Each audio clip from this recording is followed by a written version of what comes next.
When last we talked about Chip Zdarsky's Batman run, it was the end of Gotham War, the team up with Tini Howard for this Batman Catwoman event. I don't think very many people were satisfied or even remotely impressed with that event. I think most people wish it were forgotten. Unfortunately, that is not going to be the case. And I said at the moment, like, Batman can't get worse than this. I believe Gotham War might be maybe the worst event in Batman history. I think we're going to need a little bit of time to actually figure that one out. And I can happily say this week that Batman Mindbomb, the first issue of the rest of Chip Zdarsky's Batman life since, I guess, bottoming out at Gotham War, is certainly an enormous step up from Gotham War, which was just terrible. But I do believe Batman and Chip Zdarsky are heading into very, very dangerous waters and in a very poor direction with the future of Batman. At this point in time, they've taken so much of the character away, so much of what defines Batman as who Batman is has been removed from the character over the last few writers that we had. You think about Tom King's Batman run. He removed Alfred from the table. He murdered him off.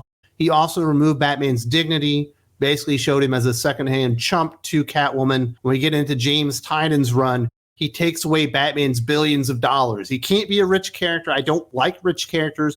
We're going to remove that from the facade of Batman himself. It's not really key to who he is. We're going to give that money to Lucius Fox. Feels like he kind of stole it because he never actually decided to give it back. But that doesn't really matter. Then we get into Chip Zdarsky's run, and now he's removed any other fortune that he has. He doesn't even have his brownstone anymore. He's just sitting up at an apartment. We'll kind of get into the new status quo. He has no family anymore. His entire Bat family has turned their back on him. He's also lost the Bat box, so he's not connected into any of them. So he's a loner. He's all by himself. No Alfred, no family, no money, no place to live, no attachment to his family and the Wayne legacy within Gotham itself. So really all he's got left is he's still named Bruce Wayne. His parents still died when he was a kid, although Jason Aaron just arrived at DC Comics, and that feels like a Jason Aaron thing to do. Turns out Bruce Wayne was actually adopted, and he's the one that killed his parents. I imagine that's in the future of the character. Hasn't happened yet. He's still Bruce Wayne. His parents are dead.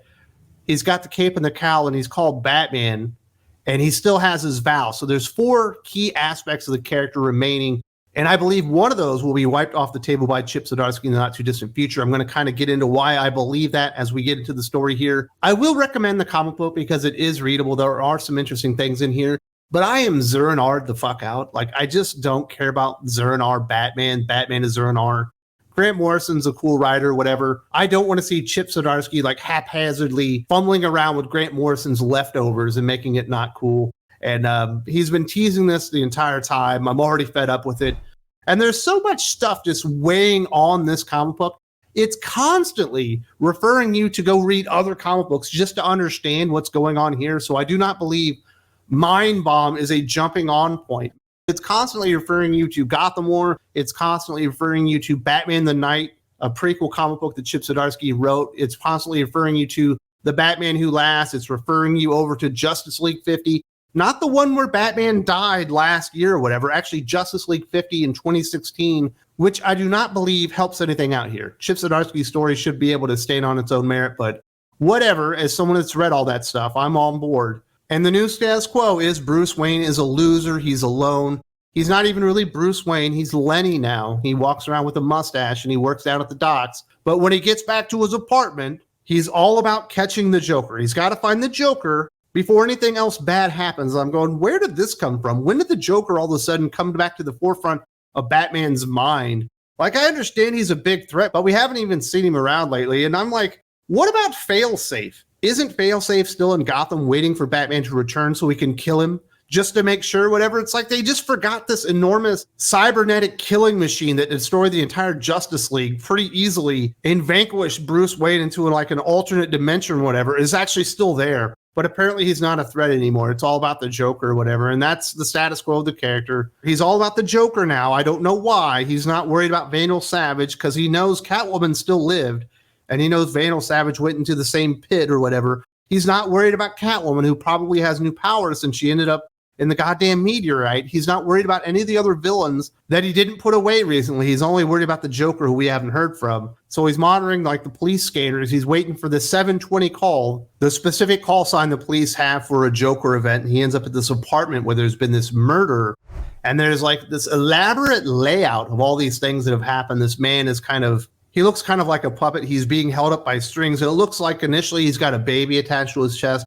That is not a baby. It's actually a doll. And it turns out this guy is the heir to some fortune that was made off of dolls or whatever. And there's an N drawn on the wall. So Batman immediately knows that's north. This is a map.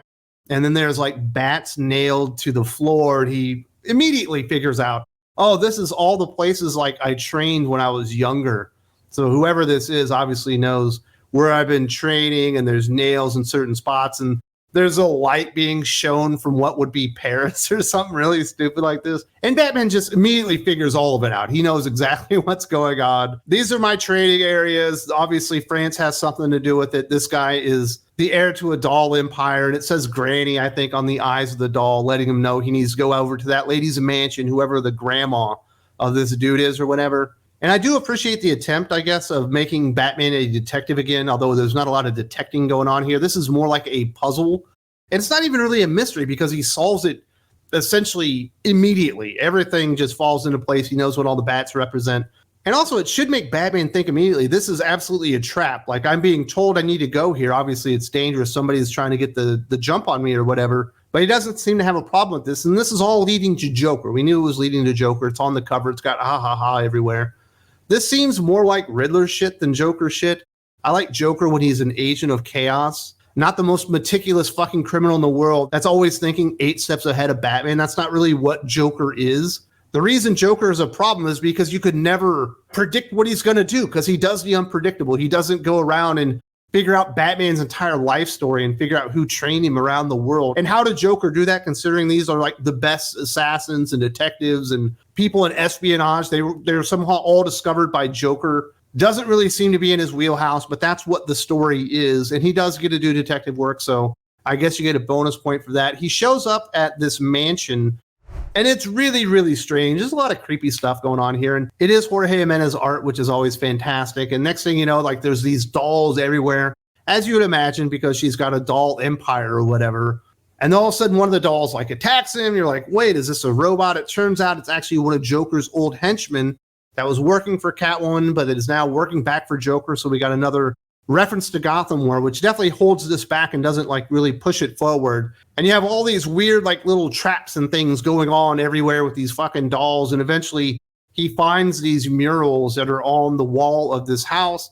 And it's all the people that have trained him. And he specifically knows that the lady from Paris who trained him is in America. And now he's pieced that together, that whoever this is probably has their hands on that person as well. So they're going after the past of Bruce Wayne and everything that happened for him to become Batman, which actually already happened with Joker. Like that was a big part of Joker War, I believe, where we were in that theater or whatever. I'm pretty sure all that happened, except now they're throwing the stuff from Batman the Night in, which didn't exist at the time, which as far as storytelling goes, I don't think is all that exciting, but it does lead up to a big confrontation between Batman and Joker, as he obviously has to figure him out, and he's got the white coat on. And there are 3 Jokers. This apparently is one of them.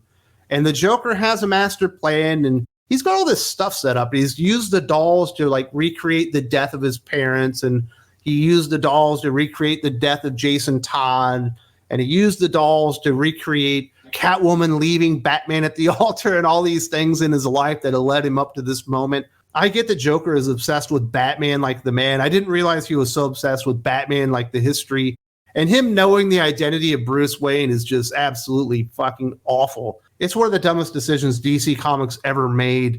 Joker should not know the identity of Batman. In fact, I remember reading a story from the 80s where Hugo Strange had the identity of Batman and he was putting it up for auction. And you know what Joker did? He didn't bid on it. He killed Hugo Strange because he didn't want the identity of Batman to be revealed, because it would ruin their game or whatever, because he is an agent of chaos and he's always trying to play Batman. That kind of plays into the end of this, I guess, because he hits him with something. There's some type of gas, or I don't know what it is. Maybe he's been hypnotized. Maybe it's telekinesis. I'm not really sure how he does it, but he basically throws the Bruce Wayne persona in the background and pulls forth Zur-En-Arrh because the Joker wants to mess with Zur-En-Arrh. And apparently that is his big plan, was to draw him here and then draw Zur-En-Arrh out because he wants the real no strings attached Batman.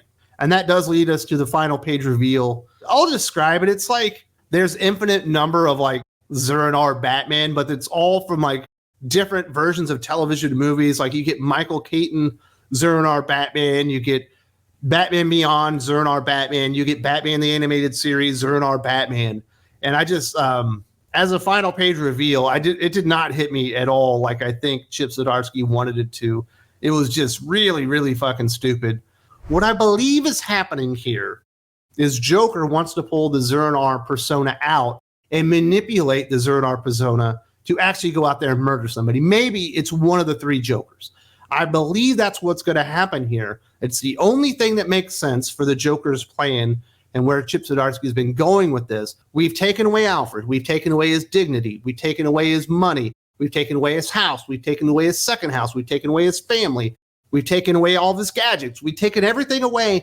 Now it's time to take away the vow because we got to get Batman to his lowest, which is exactly what Tom King did, which is exactly what James Tynion was attempting to do, and now is exactly what Chip Zdarsky is attempting to do. Like, I'm tired of reading this fucking story for 7 years with every writer coming to the same conclusion that the only interesting things you can do with Batman are to take the city away, take everything else away from him so he's at his lowest point and he's got nothing left, and then also be really, really sad about Catwoman leaving him at the altar. There's so much more to Batman and what makes him great. And it's like the same fucking story over and over and over again, except Chip Zdarsky is going to take it a little bit farther. Not that we haven't seen Batman kill in the past, and obviously they've had to retcon it out because every time they do it, it does not work. And also they're going to take his identity away because that was the final page reveal in Gotham War, is that one of the henchmen learned the identity of Batman. That's the path they're heading down, which I think is absolutely terrible. Let's remove his identity and let's have him kill somebody and remove his vow, because then there's nothing left of Batman anymore. And we find Batman to be a reprehensible character. He's rich, he's white, he's part of the patriarchy. He's everything wrong with DC Comics past. And it's up to people like James Tynion and Chip Zdarsky to purge it out of existence for the most part. But on its own, it's an enormous step up from Gotham War. It's certainly readable. He does do some detecting. And the fucking art is absolutely spectacular, although it is a little bit different in this one than what we've been seeing from Jorge Jimenez. A little bit grittier, in my opinion. Now, if you want to hear about the Gotham War, maybe you skipped it, or maybe you want to be reminded, we had a discussion with Jim from Weird Science and asked, is Gotham War the worst event story in Batman history? And a host of other things that were explained in this video. Definitely check it out right here. There's also a link in the video description.